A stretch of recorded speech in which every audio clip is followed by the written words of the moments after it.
So, Mr. Chicken, how would you feel if you died and were just wasted food? That would suck.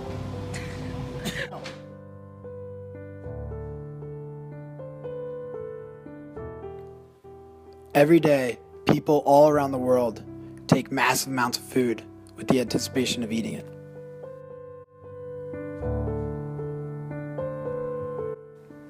This, unfortunately, is not always true, as consumers in North America and Europe waste on average from 200 to 250 pounds of waste in food per person every year.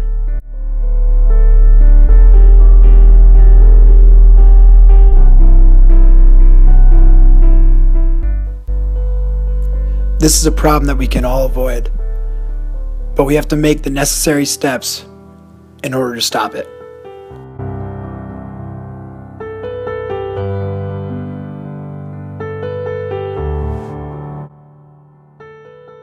Food waste is the food loss occurring during the retail and final consumption stage due to the behavior of both retailers and consumers. During this process, both parties are just throwing away food. In the United States, food waste is estimated at between 30 and 40% of the food supply. This estimate, which is based on estimates from USDA's Economic Research Service of food loss at the retail and consumer levels of 31%, corresponded to approximately 133 billion pounds and $161 billion worth of food in 2010. A single restaurant in the U.S. can produce between 25,000 and 75,000 pounds of food waste in a year, and that food waste comprises of about half the restaurant's waste stream.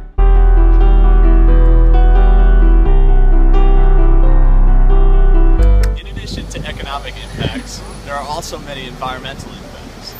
There are three in particular, one which is gas pollution, the second is land pollution, and the third is the wasting of energy. Wasting food is also wasting large amounts of energy. It is said that 10% of the energy used in the United States is used for growing, processing, packaging, and shipping food. The energy is wasted all along the production of food, and this energy is not being used efficiently or effectively, so therefore creates a huge environmental impact.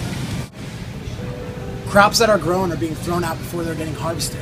Harvested crops are being tossed out before they can be distributed to grocery stores such as this one. And then goods at grocery stores such as this banana are being thrown out. This banana was once a good banana, and it was a waste of resources now that it's thrown out. Currently in the U.S., there's a growing number of people who do not know when they may have their next meal. Sadly, 1 in 4 children are now considered food insecure. On a global scale, an estimated of a third to a half of all current food production ends up as waste. Meanwhile, the FAO, which is the Food and Agriculture Organization of the United Nations, reports that an estimated 868 million individuals, or 12% of the world population, are undernourished. Furthermore, the global population is forecast to grow from the current 7 billion to 9 billion by 2050, creating the need for an increased food production of 70%. In the EU, the rising price of food resources and the volatility in the market has put pressure on the access to high-quality food for lower social-economic groups within Europe. As far as efforts to being made, we have the Society of St. Andrews, which is a grassroots, faith-based hunger relief nonprofit working with all denominations to bridge the hunger gap. The Society relies on support from donors, volunteers, and farmers as they glean nutritious excess produce from farmers' fields and orchards after harvest and deliver to people in need across the United States.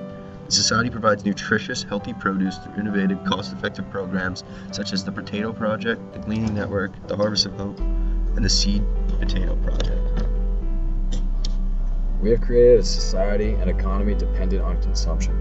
It is drilled into our heads and is ingrained in our economy, the very economy that depends on ever-expanding consumption to survive. We need to change, and we need to begin to produce food at an appropriate level while also improving the distribution of these goods. To quote the joy of the gospel, the church cannot and must not remain on the sidelines in the fight for justice. An authentic faith always involves a deep desire to leave this earth somehow better than we found it. Food wastefulness is an issue that provides an opportunity for change for good.